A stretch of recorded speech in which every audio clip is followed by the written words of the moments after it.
Halo semuanya, selamat datang kembali. Kita semua tahu puasa Ramadan itu adalah sebuah ibadah yang sangat mendalam. Tapi pernah kepikiran nggak sih kalau di balik itu semua ada sains yang luar biasa bekerja? Sains yang bisa meriset tubuh dan menenangkan pikiran kita. Nah, hari ini kita akan bongkar rahasia ilmiah yang menakjubkan di balik puasa Ramadan. Oke, yuk kita selami lebih dalam. Jadi, selain jadi ibadah, puasa itu ternyata pemicu biologis yang super kuat. Pertanyaannya adalah, apa sih yang sebenarnya terjadi di dalam sel-sel, hormon, dan bahkan di pikiran kita pas kita berhenti makan dari subuh sampai maghrib? Itu dia pertanyaan besar yang akan kita jawab bareng-bareng hari ini. Kita akan memulai perjalanan kita dengan melihat apa yang kita sebut efek Ramadan. Ini bukan cuma soal nggak makan atau minum ya, tapi tentang gimana tubuh kita merespons dan beradaptasi dengan cara-cara yang jujur aja keren banget. Coba deh bayangin, puasa itu kayak sebuah sinyal. Pas tubuh kita nggak dapat asupan makanan untuk sementara, dia itu nggak panik. Justru sebaliknya, tubuh kita mulai serangkaian perubahan metabolisme dan hormon yang tujuannya buat efisiensi dan perbaikan. Wah, ini sistem cerdas yang udah berevolusi bareng kita loh. Sekarang, kita masuk ke bagian fisiknya nih. Anggap aja puasa itu kayak kita lagi neken tombol reset buat tubuh. Ini adalah kesempatan emas buat sistem tubuh kita untuk kalibrasi ulang, bersih-bersih, dan jadi lebih kuat dari sebelumnya. Jadi hal pertama yang terjadi itu apa? Perubahan yang paling mendasar itu ada di bahan bakar. Mirip-mirip mobil hibrida gitulah yang bisa ganti dari bensin ke listrik. Nah, tubuh kita juga punya kemampuan super buat ganti sumber energi. Nah, prosesnya itu gini, dan ini seru banget. Awalnya, tubuh kita bakal pakai cadangan gula yang gampang diakses. Tapi, begitu cadangan itu habis, disitulah keajaiban dimulai. Tubuh kita beralih mulai ngebakar cadangan lemak buat dijadiin energi. Menurut penelitian, proses ini nggak cuma bantu nurunin berat badan, tapi juga bikin metabolisme lemak kita jadi jauh lebih optimal. Dan ini bagian kerennya lagi, peralihan bahan bakar ini juga bikin sel-sel tubuh kita jadi lebih responsif, lebih peka sama insulin. Kenapa ini penting banget?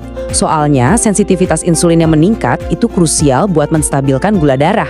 Dan seperti yang banyak studi tunjukkan, ini jadi faktor kunci buat mencegah risiko diabetes tipe 2. Luar biasa ya. Oke. Berat badan turun, gula darah lebih baik. Itu kan udah keren banget. Tapi ternyata perubahan yang dipicu puasa itu jauh lebih dalam lagi. Kita sekarang bakal nyelam ke sesuatu yang terjadi di level mikroskopis di dalam tiap sel tubuh kita. Yuk kenalan sama yang namanya autofagi. Kedengerannya mungkin agak ribet ya. Tapi gampangnya, bayangin aja ini tuh kayak pasukan kebersihan super di dalam tubuh kamu. Saat kita puasa, tubuh kita ngaktifin proses ini. Sel-sel mulai membuang sampah. Bagian-bagian yang udah tua, rusak, atau nggak berfungsi. Ini adalah program daur ulang dan peremajaan seluler yang canggih banget. Terus, apa sih hasilnya dari bersih-bersih massal ini? Nah, penelitian menunjukkan kalau autofagi itu pada dasarnya adalah detoksifikasi di level paling dalam, yaitu sel. Proses ini bantu memperlambat penuaan dan, yang lebih penting lagi, mengurangi resiko penyakit-penyakit degeneratif yang kita takutin, kayak Alzheimer dan Parkinson. Ini mekanisme pertahanan alami tubuh kita yang paling hebat. Oke, kita geser sedikit ya. Gimana semua ini berdampak pada organ paling vital kita, yaitu jantung. Ternyata puasa Ramadan itu juga sahabat baik buat kesehatan kardiovaskular kita. Nah, ini penjelasannya simple banget. Studi-studi kayak yang dilakuin oleh Aksungar dan timnya nemuin kalau puasa itu secara konsisten bantu nurunin kadar kolesterol jahat atau LDL sambil di saat yang sama naikin kadar kolesterol baik atau HDL. Ini kan kombinasi sempurna buat jantung yang lebih sehat. Eits, manfaatnya nggak berhenti di badan aja loh.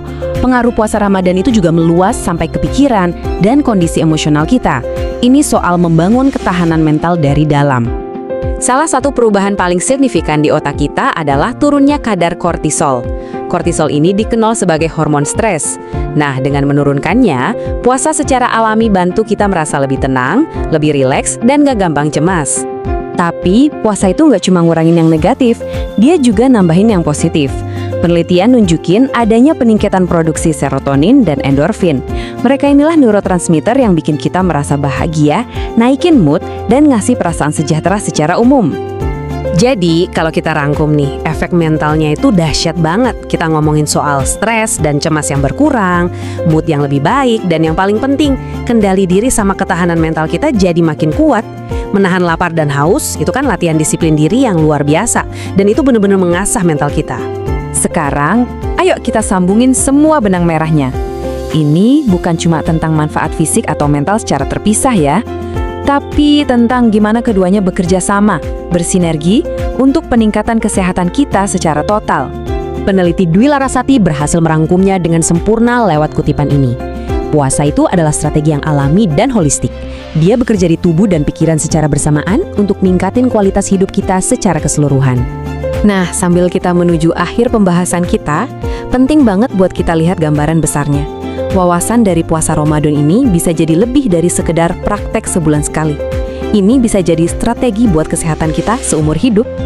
Aku mau tutup sesi ini dengan satu pertanyaan buat kita renungin bareng-bareng. Coba deh kita pikirin, kalau puasa selama sebulan aja bisa memicu riset biologis dan mental sekuat ini, bayangin deh, pelajaran apa tentang disiplin, kesadaran, dan ngasih istirahat ke tubuh kita yang bisa kita bawa dan terapkan sepanjang tahun. Terima kasih banyak sudah menyimak.